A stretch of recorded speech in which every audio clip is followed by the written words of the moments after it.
If you like to fish, the Boundary Waters canoe area in northeastern Minnesota and the Quetico Provincial Park across the border in Ontario, Canada, provide some of the best sport fishing in all of North America.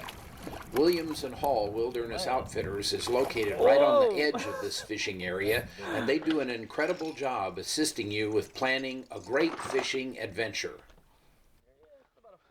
At Williams and Hall, we take our fishing very seriously. We sit right on top of one of North America's most spectacular fishing areas, right in the edge of the Boundary Water Canoe Area Wilderness, right at the front door of the Quetico Provincial Park. Join us in the next few moments while we show you about our area.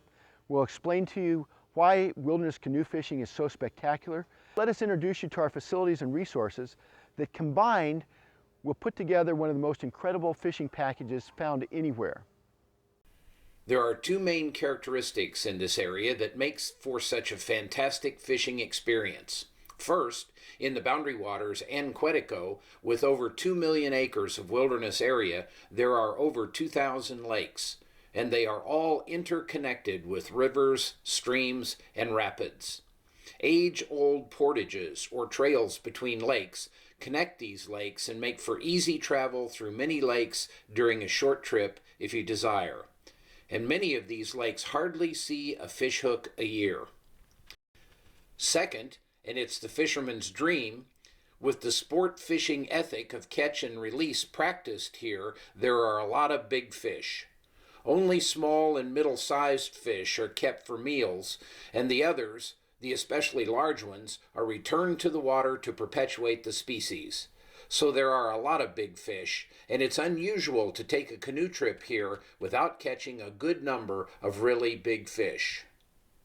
There's 4 species of fish that we can really take up here, and they present a great challenge to us. 1 is smallmouth bass, 2 is walleye, 3 northern pike, and 4 lake trout. Each of the species have a different character, which makes it so intriguing and such a great game fishing area up here. First of all, the smallmouth bass. Probably no better smallmouth bass fishery in the United States than right up here in the Boundary Water area.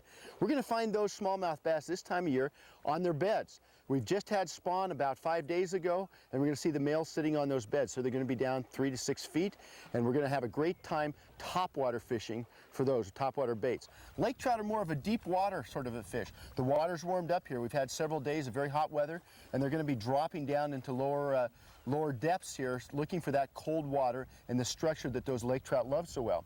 We're going to find northern pike wherever. We kind of nickname them snakes up here. They're long, slender fish. They're the shark of the North Waters. Great big teeth and a real fighter when you get a hold of one. Finally, walleye. This is a great time to take walleye, a little more of a challenge because the water hasn't warmed up yet. They're still relating to structure. We're going to find them off rocky reefs out in the middle of the lake where the water's a little choppy and that light is kind of mixed for them. And I think that's generally where we're going to find each of the species as we come up here. There are hundreds of lakes up in the Boundary Waters in the Quetico Park, and as much as they all may appear to be the same, there are many differences. And for that reason, the fishing can be different from lake to lake. And we will talk about those differences and talk about the different ways to approach a lake that you're going to be fishing in. Good. After you orient to all of your camping and canoeing equipment, and before you head out on the water, Blaine or Dave will spend all the time you need preparing you for your fishing time. Using the